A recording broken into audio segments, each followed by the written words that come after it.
पहले कहा छोटी पोस्ट नहीं लूंगा, अब दीदी के सहारे सीएबी अध्यक्ष बनने की चाहत। दादा के दिल में क्या है? ममता के पास है ब्राह्मण चेहरे की कमी। गांगुली बैठते हैं फिट, लेकिन टीएमसी में शामिल होने में ये है अड़चन। बंगाल क्रिकेट में वापसी के बाद जाएंगे राज्यसभा, बीजेपी को दिखाएंगे अपना दम, या बंगाल में बैठेंगे शांत।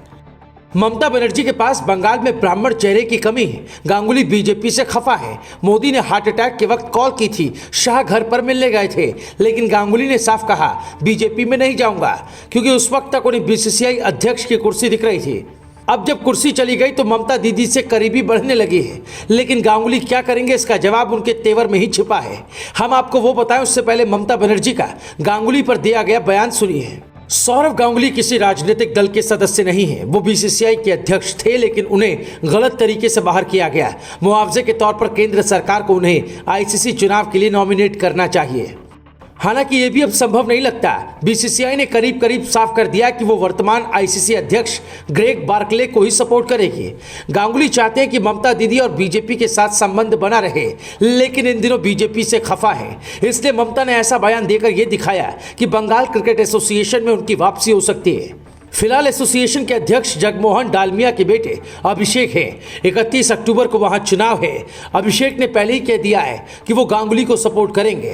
पहले भी 3 साल गांगुली वहां सेवा दे चुके हैं, मतलब निर्विरोध चुने जा सकते हैं। खुद सौरव गांगुली ने भी पीटीआई से बातचीत में कहा है, हाँ, मैं बंगाल क्रिकेट एसोसिएशन का चुनाव लड़ूंगा।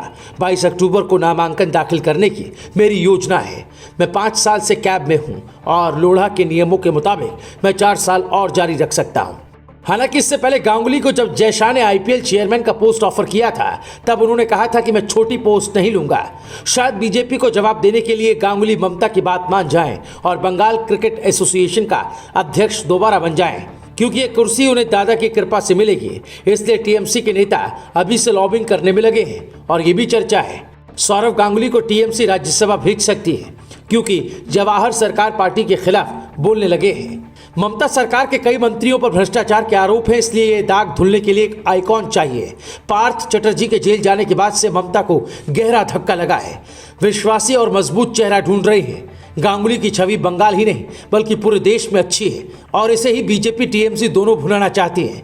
लेकिन इतने सालों से गांगुली दोनों पार्टियों से दूर रहे हैं। लोगों से मिलते हैं लेकिन पार्टी में नहीं शामिल होते।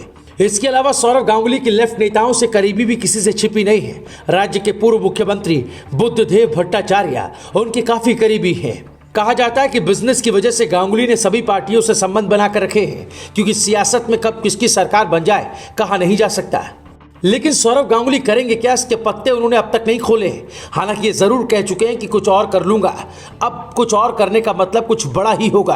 बीसीसीआई की मीटिंग से गांगुली जिस कदर गुस्से से निकले थे, उससे साफ लग रहा था कि कहीं बीजेपी को मात देने के लिए टीएमसी में न चले जाए। लेकिन बाद में दादा ने ठंडे दिमाग से सोचा और फिर से फैसला शायद अभी वक्त पर छोड़ दिया।